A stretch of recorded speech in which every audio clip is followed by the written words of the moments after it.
It's hard to believe that the Xbox 360 is 20 years old. While the original Xbox had a decent reception and a handful of classics, the 360 came out swinging in a way I don't think general gaming audiences were prepared for. With a lifetime count of at least 84 million consoles sold versus the OG's 24 mil, the Xbox 360 ushered in the next generation of gaming before anyone else could, in the most 2005 way possible. You've waited long enough. I give you the future of gaming. Ladies and gentlemen, the Killers. Rather than relying on the traditional gaming outlets or press conferences like E3 with The Rock and Bill Gates on stage, Microsoft said, hey, you know what's cool now? Video games. Look, all these celebrities say so, the Killers are here and throwing down Mr. Brightside in the Xbox 360 dimension. Here's a game clip showcase set to Velvet Revolver. Games are cool now, nerd. Check out that bling. Wait till he finds out about the Red Ring of Death. MTV presents Xbox The Next Generation as such a perfect time capsule of the era that helped launch us into the 7th generation with a console that would help to flesh out and define online gaming with the newer Xbox Live. The original Xbox Live Arcade needed a disc which would allow you to buy stuff. No more. Connect that bad boy up to the net and get to playing Bank Shot Billiards 2. The hype train gets rolling. I'm playing World of Warcraft or something. The launch day comes November 22nd, 2005. I didn't get one at launch, but what's a person to do with a brand new Xbox 360? Hook it up with your big weird AV cables because this was pre-HDMI, create your Xbox Live account and navigate the classic Blades interface in sub 480p, pick the avatar of the dude blowing bubblegum or anime cat girl and hop onto one of many day one video games to play. Altogether, if you count digital and every region, there's 30 games available at launch, which is a whole lot, so strap in, boot up that old G4 Countdown to 360 special, and watch to see how the next generation arrive. Welcome to Xbox 360! So yo, it's Austin, and today we're gonna be playing every Xbox 360 launch title across most reasons, because one, so you don't have to, and two, because it's been 20 years since this thing came out. Yeah, time really just flies, huh? There's a whole bunch of games to get into today, like obviously. But before we get started, it's looking a little spooky out there. Today's video has been sponsored by Watcher of Realms. Watcher of Realms is a free-to-play, highly strategic game available on PC and mobile with over 200 heroes to pick from. And now, the world of Taya is crossing over with Dracula for a bunch of intriguing and unexpected stories. Take control of and fight alongside Vlad Dracula and earn him for free with this event. There's 3 other new heroes too, Count Dracula of course, the Dark Prince. There's Lady Mina, who's got real good AoE control and can wipe the field along with summoning Drac through a mirror. Dr. Van Helsing's also here, blasting away enemies with silver arrows and swapping to an axe for massive damage. This new Watcher of the Realms Dracula collaboration event has a ton of free rewards, new modes, and mini games with lots of prizes and story for players to explore, all for free. And if you haven't started yet, no worries, Watcher of Realms is new user friendly to help you get in on the action with auto fights and quick star ups so you can catch up quick. Engage in PvE and join guilds to fight alongside teammates in GVG battles too. So if you want to join up and become a vampire, click the link down in the description or scan the QR code on the screen and download Watcher of Realms for free on PC or mobile. You can take the Dracula personality test too. Turns out I'm Blood King Drac.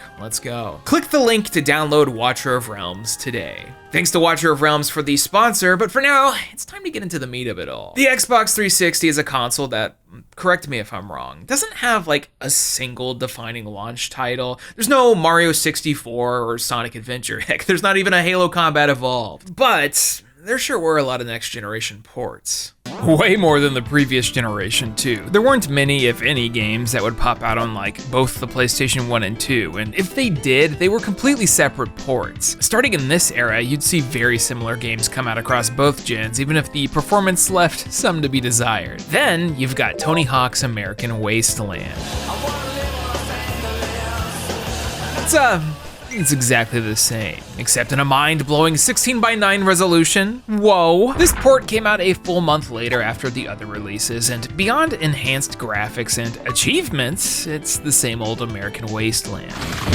American Wasteland was touting itself as the Tony Hawk without loading screens, which was, you know, just long tunnels where you could grind or manual while the game actually loaded in the zone. This is a weird one, probably one of the most divisive of the original Tony Hawk games. It was expanding on the formula from Underground 1 and 2 while introducing more things like BMX for some reason, like a totally different control scheme.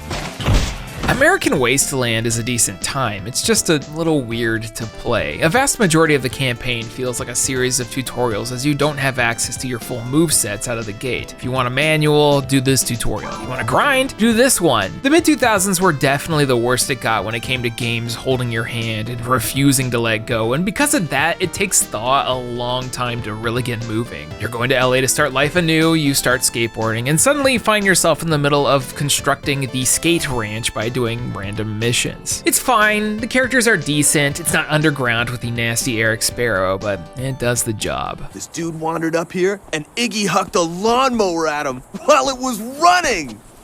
You'll be fine though. How about that King Kong? Peter Jackson's King Kong, the official game of the movie. 15 syllables of raw power. Developed by Ubisoft Montpellier, King Kong is a licensed tie-in game, the only one in the video, and it's one of the more interesting launch titles. It's basically a better looking version of the PlayStation 2 and Xbox original release, and by better looking, I mean taking these slightly stylized visuals on characters and turning them into Oblivion NPCs. They even act like it. You hanging in there, Carl? This island is fantastic, Jack. Why? We've covered this in the past, so I won't dwell on it too much, but the expectations for this were high. Peter Jackson had made a name for himself with the Lord of the Rings trilogy, and the video games that came out of that were pretty awesome. Two Towers and Return of the King were so good, full stop. King Kong put you in the shoes of Adrian Brody, so they didn't have to pay for his likeness, as his character Jack Driscoll follows Jack Black and Naomi Watts around Skull Island in a tale of hubris, massive dinosaurs, bugs, natives, and Big Monkey. The game follows the movie closely, and I think it's aged well. Besides some of the frame rates, especially when lighting fires. King Kong is a mix of first-person shooter, monkey smashing simulator, and puzzle game that does not slow down ever. You are always doing something, moving forward, and in some kind of danger. I love that they went with the HUD-less approach. It makes things more immersive, and if you want to check ammo, you need to press a button to have Adrian Brody tell you what's going on. Last magazine on backup. It may not seem as impressive these days, but this approach to gaming is a lot more ahead of the time than we realized. King Kong is a 20-year-old video game at this point, and some of its concepts like minimalistic UI, narrative-heavy sequences, and cinematic set pieces with the gameplay were very forward-thinking. I mean, the first time the perspective shifted over to Kong with its, let's be honest, proto-Uncharted gameplay sequence, I thought that was pretty cool. 2005, that was the future. Until you realized how silly the ammo button was. Out of ammo. Nothing left. Oh, I'm dry. Oh, I'm dry. It's a little glitchy. The opening sequence has paddles going straight through your boat and immediately kills that immersion. Some of the NPCs do some cryptid things in the background. Jack, what are you doing? Close your mouth. And whenever you take damage, it is impossible to see the screen. But I still loved playing this 20 years ago and today. But you know what I missed back then and totally regret? Need for Speed Most Wanted. Oh man, did you pick the wrong street to run on? First, I'm gonna take your ride, then I'm gonna take your girl. Get ready for that. $5 grand. $5 grand. As a huge Underground 2 fan, I truly don't understand why I missed this one. 2005's Need for Speed Most Wanted is often cited as one of the best in the entire series, so much so that they tried rebooting it with the same name in 2012. It's basically the next logical evolution from Underground 2, but with a totally different aesthetic. And by that I mean pee everywhere. Yellow filters and cutscenes with the exposure and contrast is blown the heck out, but also it's incredibly nostalgic in 2025. Bus stops that way, champ. Seriously, I had no idea they were making FMV games all the way in 05. The CG cars, everything being in shot totally in focus, no matter their distance in the background, the hair, the constant jump cuts and ridiculous zooms. It's so bad, it's charming. I love it. I knew you weren't Blacklist material. Hey, where's your punk money now? What happened? The gameplay is exactly what you would expect. Most Wanted falls between Underground and Hot Pursuit. You've got the dangerous high-speed chases along with the open world and vehicle customization. They take the Most Wanted concept seriously too, as you'll find yourself wanting to up your bounty by engaging with the coppers for longer till they start being more aggressive. It's like getting to 5 stars in Grand Theft Auto, except then perfectly pulling off that escape. Take down the members of the Blacklist so you can become the most wanted racer in the nation. Oh, and there's racing too. The car physics are by no means simulation. The entire concept was arcadey and over the top, and I think it's perfect for what it was trying to be. A fun, no frills, all thrills racing game with a little something for everyone. Need for Speed was at its peak in the 2000s, and for a lot of people, this would be the final great game in the series. The end of the golden era, and not just because of the filter. 10 out of 10 launch title, it's pretty sick. Shame I missed it back then. Also, it looks better than the PS2 one. They did it, yay. The winner's circle's over here.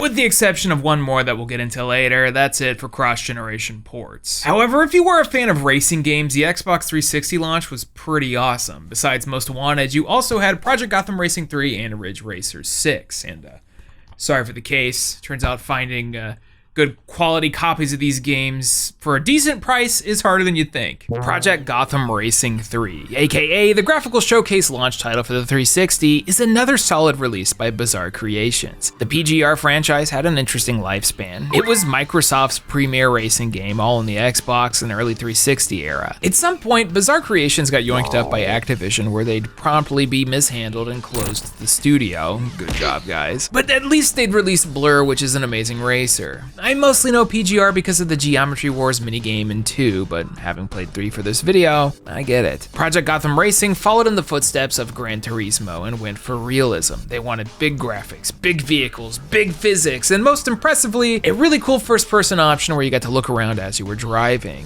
The hands were moving too. The sense of speed is evident. Whenever you're racing across a long bridge, the speed blur gets really intense to where you can barely see, but the supercars it was touting felt great. You want to admire fancy, expensive cars in your digital garage that you paid $60 for? Yeah, you know who this is for. Course-wise, you only get to pick from 4 cities, Las Vegas, New York, London, and Tokyo, each of which is a fully detailed map. There's actually a track creation system that you used to be able to play with others online, where you'd go and create your route in the cities. It's a little basic, but still, any kind of customization in a game like this goes a long way. Project Gotham Racing 3 isn't terribly long. There's a mix of races and many challenges to do, point challenges for kudos by doing cool drifting or driving through cones, but all said and done, you can see everything in like 10 hours or so. It's just like any other racing game, the replayability is up to the player. Turns out I've got a soft spot for racing games in all shapes and sizes though, so I'd say PGR 3 is pretty good. However, if your flavor of racer was more, I guess, let's say ridiculous, you also had the choice of Ridge Racer 6. It's Ridge Racer.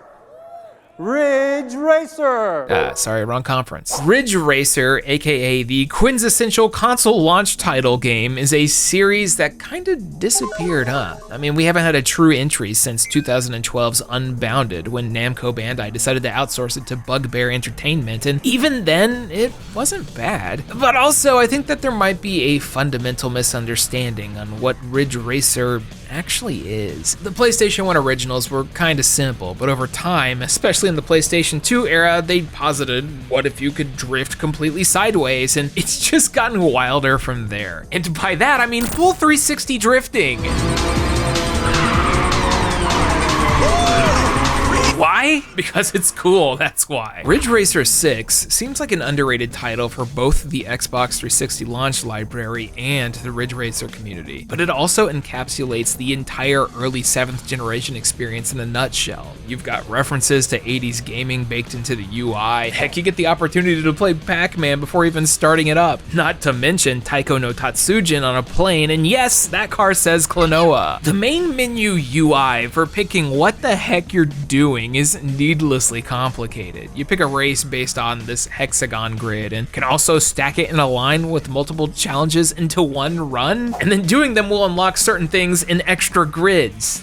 There was no need to do this, but they did. In game, there's a neat touch where your speedometer is different depending on the car, which also means there's at least 4 to 5 different fonts on the screen at all time. Position, the numbers, which lap, the nitrous. It's a cluster, I love it. The music has a nice variety, all in-house by Namco's sound team, who are notable for cranking out bangers, and the car physics, well, you know.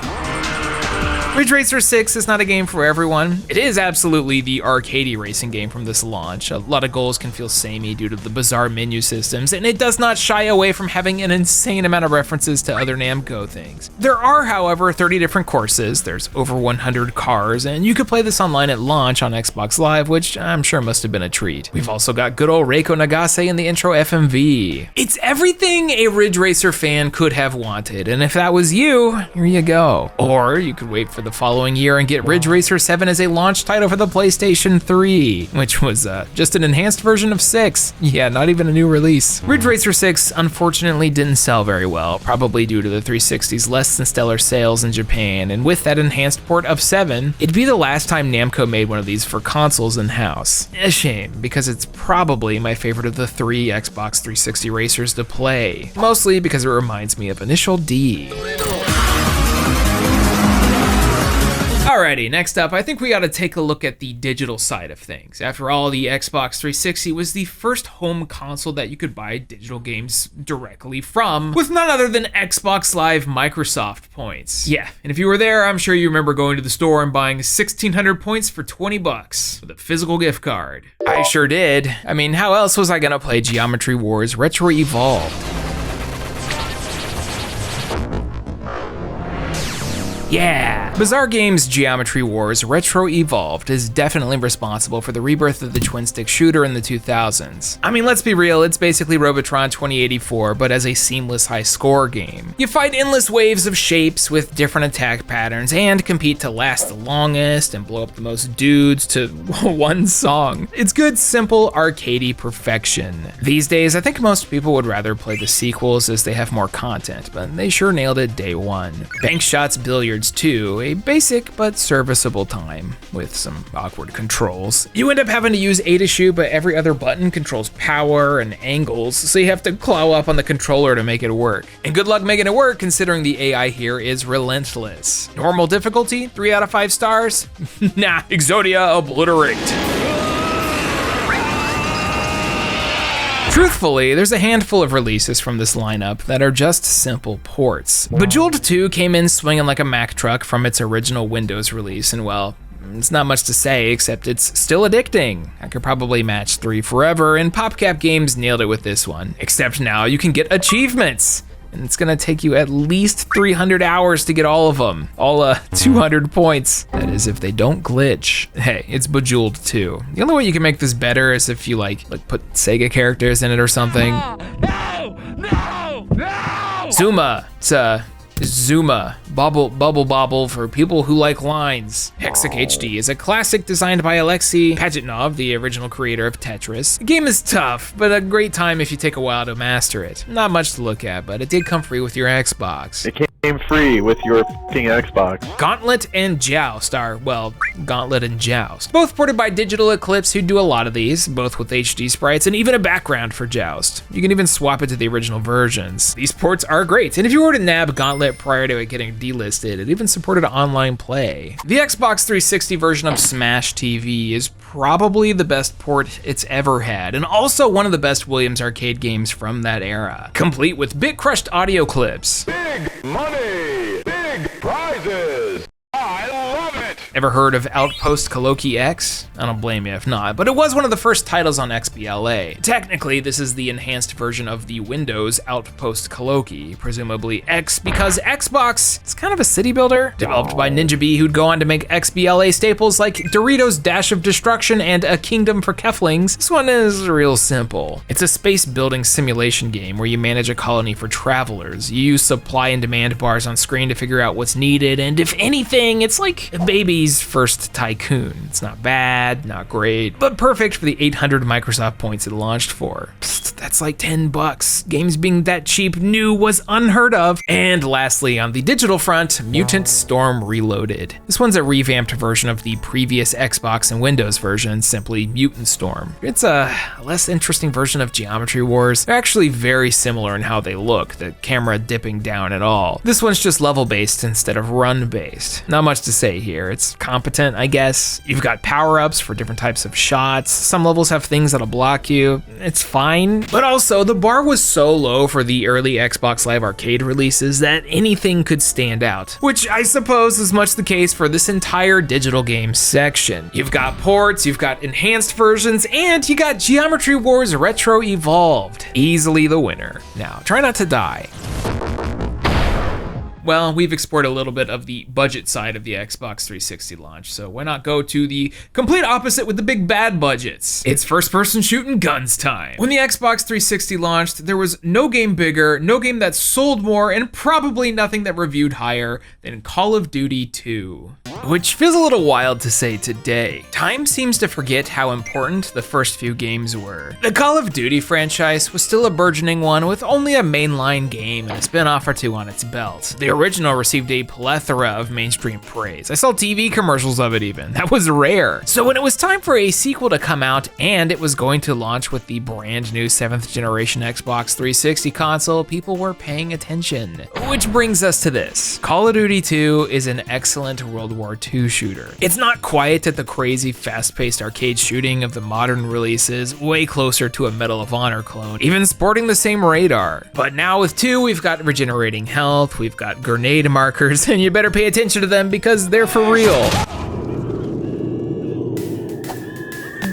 COD 2 performed well enough on the 360, obviously nowhere near what the PC version could do, but it was definitely the beginning of the end for the franchise's fixation on the console market. It follows 3 separate stories through the campaign, one in the US Army, one with the British Army, and another in the Red Army. Each level has several impressive set pieces, especially for the time. It follows this formula of slowly breaking through enemy lines to then reach a point you need to defend for an extended period, be it through guns or flare charges marking explosives. Sometimes you're in a turret, sometimes you're in a tank, it's Call of Duty. I don't think I know much about COD lore, but you interact a lot with a Captain Price, who is apparently not the same Price that you see in Modern Warfare, despite looking very similar, who is also a different Price in Modern Warfare 2019. That's a lot to think about, but Call of Duty 2 keeps it simple, gave us a high-quality World War II gaming experience, and is still to this day considered one of the best in the series. Not bad for a launch title. Also, people are still playing the multiplayer online, and that support is still up according to the internet, so props to Activision and Infinity Ward for keeping this one running 20 years later. It may not have hit markers, but it's still Call of Duty. Probably a few less trick shot comps though. Call of Duty 2 was a great Xbox 360 launch title. Quake 4 wasn't. Raven Software's Quake 4 is one of those first-person shooters that I feel like time wants to forget. Quake, the series known for being a huge multiplayer shooter, having an entire freaking convention named after it with a huge LAN center, decided to go all in on the single player. It doesn't have the bots in multiplayer, something 3 was famous for, and it's much slower paced, running on the same engine as Doom 3. Yet, despite all that, Quake 4 is a pretty decent game that I enjoyed, yellow and green haze filter and all. The 360 ports, that's a mess. I hope you like, I'm not kidding, 12 to 18 frames a second. The Xbox 360 port of Quake 4 is real rough, which is a shame because the actual game's a decent time. It opens with this shot of gore that was, to be honest, pretty detailed at the time, showing space and introducing the main conflict. One that follows Quake 2. The Strogg are bad, the Space Marines are good, kill the Strogg. The classic humanity versus evil aliens plot, nothing too crazy, although now we're taking the fight to them. There's a decently sized cast here, most of which look exactly the same due to the 7th gen buzz cuts that were of the style at the time. I can't even say that. Quake 4 is so early that it might have been part of defining the style of the time. It went all yellow, brown, and bloomy years before that became the 7th gen trait. And it's not all orange and yellow, there's some blue too. Though to be honest, looking at a long play, it does seem samey most of the time. There's not any big surprises in Quake 4's narrative. It's not gonna win any awards. Well, except for GameSpot.com's most aggravating frame rate / best slideshow, which, I mean, yeah. The game itself feels decent enough. If you're playing the PC original, you can feel the Quake 3 arena with the 4 additions like crouch slides. Multiplayer was never very active on the console version. But also, Halo 2 was still popping off. It had only been like a year, so why would you play Quake 4 in the 360? You know, most of the games we've talked about so far have been decent to great, but with the 360 port of Quake 4, especially now, it's borderline unplayable. But at least it came with a second disc, which might have been the actual reason to buy it. Quake 4 bonus disc, aka Quake 2 running at 60 FPS, rendered in 1080p and with its own set of achievements to play. Makes sense since 4 was continuing the narrative of 2, but I mean, yeah, this port was as close to PC perfect as you could get. There was even multiplayer. Unfortunately, getting an actual copy of this disc is really a pain, as a lot of sellers don't include it or even know about it. But to be fair, there's now the Night Dive remaster out, so there's plenty of ways to play Quake 2. Either way, Quake 4 is not a bad game, just not a good Xbox 360 launch title. And now, one last shooter, and something we've brought up multiple times before, so we'll keep it brief. Perfect Dark Zero was supposed to be a huge deal for Microsoft, and it just wasn't. This statement's even harsher now that we've seen Perfect Dark's reboot shut down alongside the studio they opened in 2018, The Initiative. I actually thought this one looked okay, but I guess it wasn't enough. The developer Rareware was also supposed to be a big deal for Microsoft after their constant cult classics and bangers in conjunction with Nintendo in the 90s, but their track record since getting acquired has been sad, to say the least, especially in the last 15 years. Perfect Dark Zero, the follow-up and prequel to Nintendo 64's Perfect Dark, was one of the flagship releases for the Xbox 360. Joanna Dark was getting advertised everywhere. She made it onto the cover of the British FHM magazine over real people. They leaned into the sex appeal in a way that I think Shigeru Miyamoto's fascination with Crystal Star Fox would appreciate. But the game that they made just fell short of all of my expectations. The reception on Perfect Dark Zero seems to be mixed. The reviews ranged from meh to pretty decent, but it was the next shooter from the developers of GoldenEye 007. It was launching with the brand new 16:9 1080p resolution machine, so there's a lot of hype. To be fair, they do nail a lot of the things about the world. The technology feels foreign in a fun way. Some of the levels have a lot of color and a unique style to them, but also there's a crazy amount of generic environments. That is in stark contrast to the goofy animation your friendly NPCs have. It really makes you appreciate how far we've come, but I also kind of love it. One of the things I liked about the original Perfect Dark was how every level had a unique look and soundtrack to carry you through. A lot of Zero's urban environments are uninteresting, gray, kind of devoid of life, which maybe makes sense considering this game's supposed to take place in 2020. Where are the people at? The visual style changes were interesting. Some of the character designs are straight out of a how to draw anime art book, and when you compare that to a game that went James Bond but in the future, it's a big difference. But whatever, that game also had an alien named Elvis in it. Anything is possible. The gameplay is where I have most of my issues. The controls feel loose, especially with the original release. Your movement has you sliding all over the place while aiming feels a little too tight. You still weave up and down like in GoldenEye or Perfect Dark, but those games were also designed without two sticks in mind, so this just feels worse. They definitely didn't take advantage of it. The stage checkpoints were way too spread out. The weapon variety is lacking, and the online was a mess. It was just the lobbies of people spamming the dodge roll, taking advantage of iframes, and hoping shots connect. When you think about it, between this, Quake 4, and Call of Duty 2, it's no wonder people were playing Call of Duty 2, or Halo 2 still. But again, we've been here before. There's a lot of small details to like. Some visuals, especially the weapons, felt shiny and next-gen. The reload animations looked great. Perfect Dark Zero doesn't hold a candle to the original, and I don't hate it, but at least it runs a little better on Rare Replay. I will say, some of these cutscenes are looking a little uncanny now. Didn't anybody tell you? Smoking kills.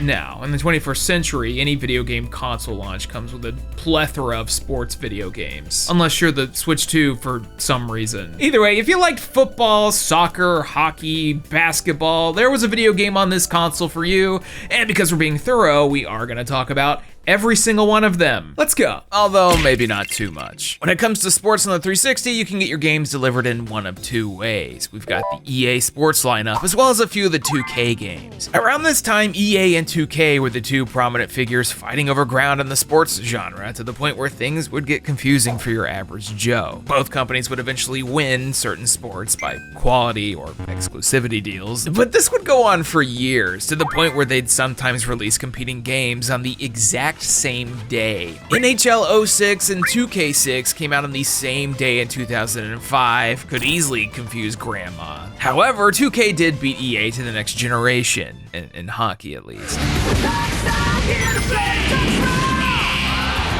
So first up, NHL 2K6. Coming out a few months after the original PlayStation 2 and Xbox version, I guess they did what they could to touch up some of the crowd faces to, results. The menus are kind of nasty looking, like a drag and drop upscale from the 4.3 release, but none of that really matters. The game is great. A lot of the EA releases were dry on content, but 2K6 has a lot of extra stuff. Here we've got multiplayer mini games, a lot of them. You've got a crib where you can showcase your brand new digital trophies, as well as air hockey, shuffleboard. NHL 2K6 was about as good as it could get from hockey video games at the time, faces and all. So let's run it back and pick up the basketball. Once again releasing in the same week, NBA Live 06 and NBA 2K6 for the PlayStation 2, and then again at launch for the Xbox 360. Both games covers featuring a Miami Heat player, Dwayne Wade and Shaq, so good luck sending Grandpa to the video game store with the mission of get the new basketball game with the Miami player on it. All I can really say here is there's a reason the Live franchise faded out over time, while 2K still rolling today. Similarly to NHL, the 2K game had more content. You boot up Live 06 and are thrown into this basketball void where you can run a sim for your career mode, shoot some hoops randomly in the basketball dimension, or launch into various games, and that's about it. Granted, the gameplay is good enough. The graphics were absolutely next gen for the time, and I loved the broadcast style camera, which had things looking dynamic. Maybe shoving the entire menu system into the bottom left with a D-pad button layout wasn't great, but it's a totally serviceable sports game. NBA 2K6, however, Long range.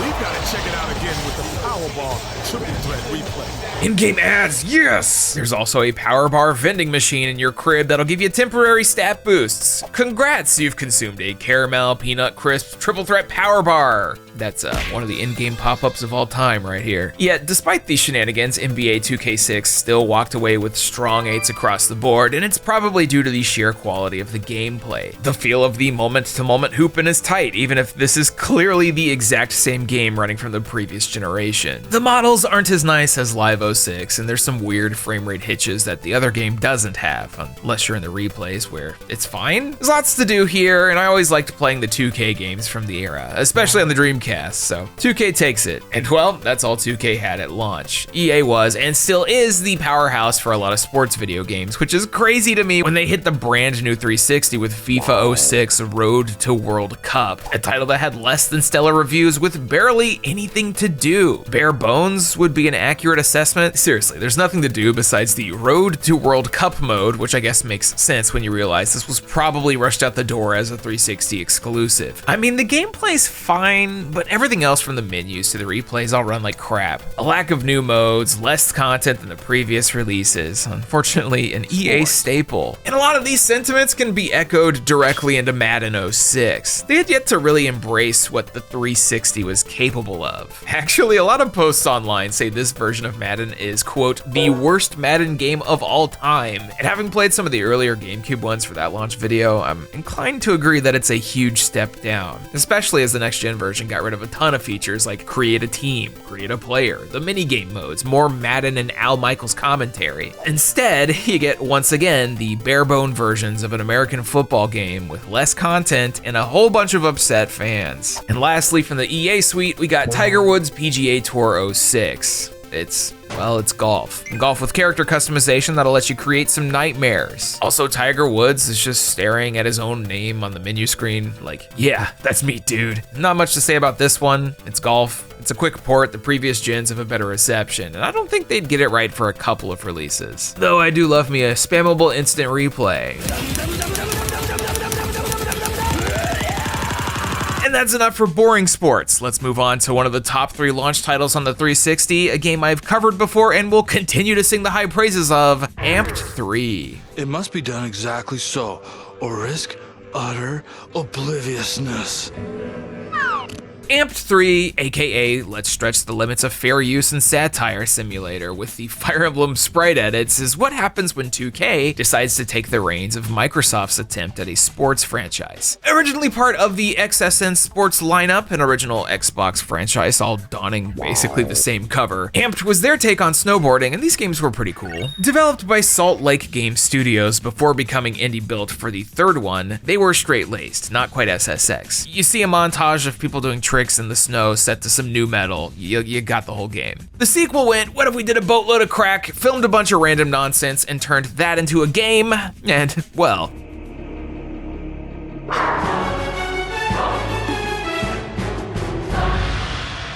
taking homage from the fun and dumb ski park movies of the time, like Out Cold, 2K pointed at Tony Hawk's Underground and said, let's do that, and do that they did. It's the full teen comedy with ridiculous shenanigans, memorable, stupid characters, and a well-designed snowboarding system that'll carry you through the entire experience. Rather than the stock shoulder-to-shoulder cinematography of other games, sometimes it'll slide into stop motion, flash-style animutations, and who could forget the incredibly stupid fake anime style? I, for one, like whatever this was. Wienergeddon, the horrific end-of-days action playset that provides hours of apocalyptic fun. Included are action figures that, like your friends, are soulless pawns stripped of all free will. Here's J-Dog. I joined the boy band. To be fair, the plot is a lot of nonsense between showcasing the boy band Menage a Bras and Wienergeddon and whatever J-Dog is doing. You're on a quest to stop a company called Colinatronic Arts, which is definitely not Electronic Arts from being evil and stuff. And then a comet hits the Earth and everyone dies. Spoilers? Sure. But none of that matters because Amped 3 is a solid snowboarding game with a lot of mini games, fun slopes to ride down, lots of character customization, and it's easily the best sports, extreme or not, game on this console launch. I really wish that 2K would bring this franchise back, but I'm not sure where you go from planet destruction. But first we gotta kill it at the competition. I'm gonna blow up like nuclear fission. I wouldn't be surprised if some of y'all just skipped the last section and came straight here, but you know, shame on you, because Amped 3 is really good and I like hockey games. Either way, we've come to the last section of this video, one that I've affectionately titled Other Stuff because I lack imagination. And also, where else am I going to talk about the two Japanese exclusives? The Japanese launch of the Xbox 360 was a whole different beast. Microsoft had begun to buddy up with Japanese developers in the previous gen to mixed results. The first 6 months had a slow start, with only a little over 100,000 units sold, to which Famitsu Xbox 360 editor-in-chief Munetatsu Matsui pointed out that our Live 4's absence being a huge factor. Regardless of sales and the fact that Capcom's Lost Planet was over a year away, on day one, Japanese players had access to 2 games that never came stateside. First up, Tetris the Grandmaster Ace. Now, the Grandmaster series is one that doesn't have a lot of mainstream notoriety in the West. Developed by Arika, who's also responsible for titles like the Street Fighter EX series, Mega Man Network Transmission, and Endless Ocean, this was arcadey Tetris at its most hardcore. The Grandmaster was to be taken seriously as the difficulty was on another level. 3 games into the series, and after Terror Instinct, which is just a hilarious name for a Tetris release, the Xbox 360 would get the only console exclusive, Ace, and it is exactly what it looks like.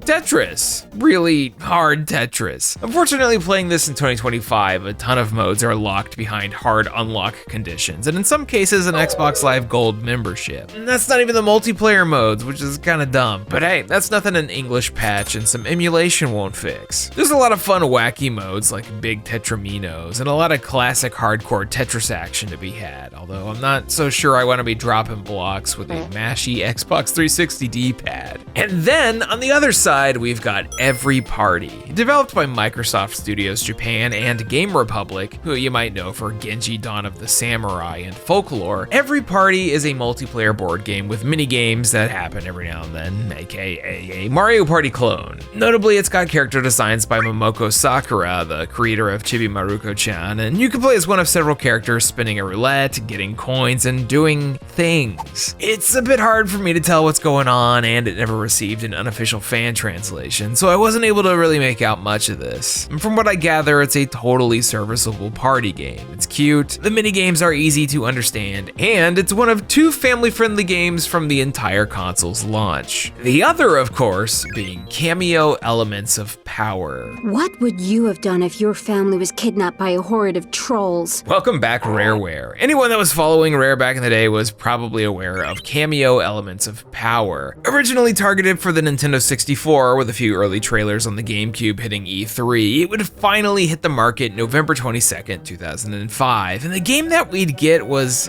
fine. I talked about Kameo in my Forgotten Xbox 360 Games video a few years ago, as I didn't really know anyone who had played it, and the game I finally got my hands on wasn't quite what I expected from Collectathon Masterminds Rare. Kameo is more of a combat-oriented game. You control a Kameo, this Winx Club looking elf fairy, and her whole shtick is transforming into different elemental beasts for combat and platforming. There is a lot to like here. Figuring out the mechanics is fun. You transform into like Pummelweed and punch the crap out of everyone, but very quickly things become uninteresting. The narrative kind of just has you going around the realm to gain power. Kameo herself doesn't really have much of a personality, and despite it having full voice acting, it's kind of just a series of events that happen in a sequence. There's a lot of monsters that you can transform into, but a lot of the encounters go, now use this thing that you just got to do this mechanic. And rather than compounding challenges for a majority of the game, it's like a rock, paper, scissors of your repertoire of dudes. I think it was really visually nice for early 360. It's super colorful, and anytime you go into the Dynasty Warriors ass big realm battles, it's impressive. I just found it hard to want to stick through the entire 10-ish hour-long campaign. I am happy that Microsoft decided to re-release this thing with Rare Replay on the Xbox One, so you can play the nicer version you're seeing here, but at the end of the day, I just see Kameo as mostly a way to spend time as opposed to a killer app. Not bad by any means, just when you put this and Perfect Dark Zero side by side, a little disappointing compared to their prior releases. Can't you see I'm upset? Now for something totally different. Rest in peace, Monolith Productions, and also Condemned Criminal Origins was awesome. I was too much of a baby coward to play this 20 years ago, but if Call of Duty 2 was the big launch title, I think Condemned was the cult hit. Sega teamed up with Monolith, who previously developed Fear, Tron 2.0, and several other bangers. Condemned is a survival horror mystery FPS with an emphasis on melee combat. You'll get to use guns every now and then, but the ammo is severely limited, and you'll need to make use of things in the environment to attack baddies and solve puzzles. There's not much variety in the visuals here. You'll spend the entire game slowly walking through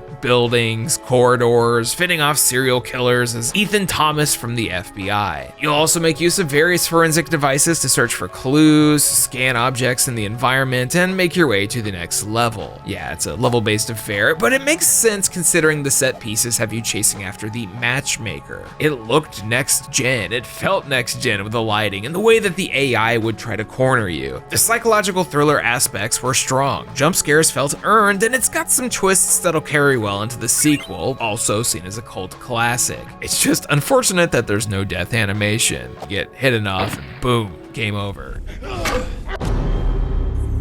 If I had one major issue with Condemned, it's that the melee combat's kinda wonky, although the atmosphere and sound design more than make up for it. The game sold well, it reviewed well, Condemned Criminal Origins is pretty good, and for no reason it was recently delisted from Steam. I'm hoping that it'll get a remaster or that fabled Night Dive port, as they'd be perfect for it. But if not, y'all should hunt down a copy or ISO and give it a shot. Now, one last game. We've covered 29 other ones so far, which is like, that's a lot. But for the final one, I decided I wanted to highlight a game that's been in my mind for decades. And it's a little everything here. It's a cross-platform port. It's developed by the people who brought us Tony Hawk's American Wasteland. It's also a shooter. I don't know why, but growing up, I thought that Gun was a huge deal. Gun, all capitals on the cover, a solid cover to be fair, is a cross-platform cowboy semi-open world third-person shooter that was great. It was the first open-world cowboy western game coming out 5 years before Red Dead Redemption. It has a mix of first and third-person shooting with a bullet-time quick draw feature. It's got horse riding, gun slinging, and a main character, Colton White, voiced by Thomas Jane from Deep Sea Blue and The Punisher. It's a revenge tale where you take down a corrupt system and various most wanted targets. We've got intense carriage shootouts, things hidden in the world to find like gold in the hills, and of course, by the developers of Tony Hawk's Pro Skater, multi-hoof drifting.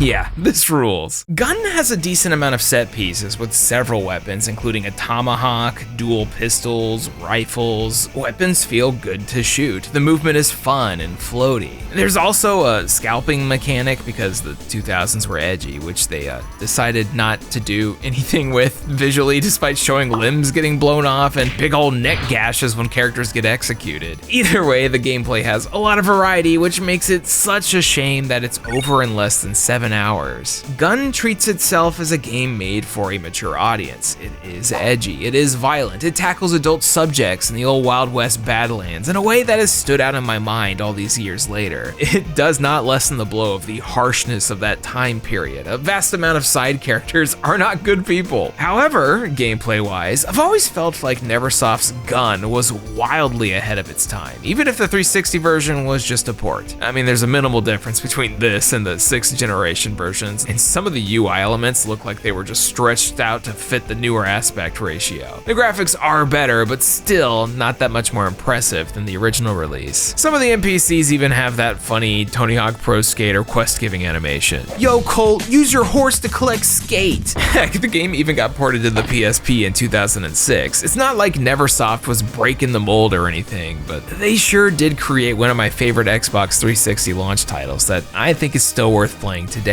Despite all of this praise, the critical success, and selling well over 1 million copies, there was never a sequel, and Neversoft was sent back into the Tony Hawk and shortly Guitar Hero minds. It's a shame, because I think they could have done a great job expanding on this concept. Gun is still available on Steam, and it frequently drops to deep sale, and is absolutely a fun curiosity worth checking out. It may not be for everyone, but I think Neversoft deserves credit for being the first to make Grand Theft Auto with horses. A shame that Red Dead can never be this cool.